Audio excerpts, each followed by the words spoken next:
জজের মন এবং নারীর মন বোঝা কষ্টকর। কখন কোন দিকে টান নেয় আমরা জানি না। আওয়ামী লীগ একটা নিষিদ্ধ সত্তার নাম। দ্বিতীয়ত, রায়কে কেন্দ্র করে আওয়ামী লীগ যে নাশকতা চালাচ্ছে এবং আবারও তারা কর্মসূচি দিয়েছে, হ্যাঁ আমরা দেখছি, আমার মতো আপনাদের মতো আমরাও দেখছি। আইনগতভাবে যা পদক্ষেপ নেওয়া দরকার সেটা নেওয়া হবে। রায় কেমন হতে পারে এবং রায়কে কেন্দ্র করে আওয়ামী লীগ নাশকতা চালাচ্ছে এবং আবারও তারা কর্মসূচি দিয়েছে। প্রথম কথা হলো, রায় কেমন হতে পারে এটা আমি বলতে পারবো না, কারণ আমি সবসময় আদালতের সামনে একটা কথা বলি, জজের মন এবং নারীর মন বোঝা কষ্টকর। কখন কোন দিকে টান নেয় আমরা জানি না। সুতরাং রায় কি দেবেন, রায় না হওয়ার পর্যন্ত, রায় হওয়ার আগ পর্যন্ত আমাদের কারোরই জানার কোনো সুযোগ নাই। রায় হলে আমরা কি রায় হবে সেটা দেখতে পাবো। দ্বিতীয়ত, রায়কে কেন্দ্র করে আওয়ামী লীগ যে নাশকতা চালাচ্ছে এবং আবারও তারা কর্মসূচি দিয়েছে, তা আমরা দেখছি, আমার মতো আপনাদের মতো আমরাও দেখছি। আইনগতভাবে যা পদক্ষেপ নেওয়া দরকার সেটা নেওয়া হবে। ইতিমধ্যে আপনারা জানেন আওয়ামী লীগ একটা নিষিদ্ধ সত্তার নাম। শুধু নিষিদ্ধ সত্তার নামে যে কোনো ধরনের কর্মসূচি একটি অপরাধমূলক কর্মসূচি, সেটা আইন তার নিজস্ব গতিতে চলবে এবং সেভাবেই এগিয়ে যাবে সরকার।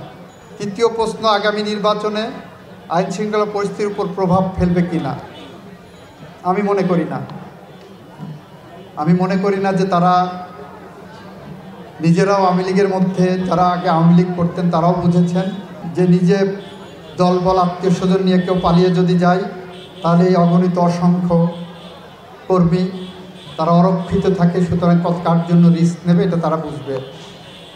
গণভোট নিয়ে একটু কিছু বলার দরকার। গণভোট ইতিমধ্যেই সমস্ত রাজনৈতিক দলগুলো গ্রহণ করেছে। আমি সংবিধানের ত্রয়োদশ সংশোধনীর মামলা, তত্ত্বাবধায়ক সরকারের মামলা আমি আদালতের সামনে বলেছি, এই বাংলাদেশে, শুধু এই বাংলাদেশে নয়, গোটা পৃথিবীর ইতিহাস বলে একটা দেশের সংবিধান আইন কীরকম হবে সেটা নির্ধারণ করে সেই দেশের বিজয়ী শক্তি।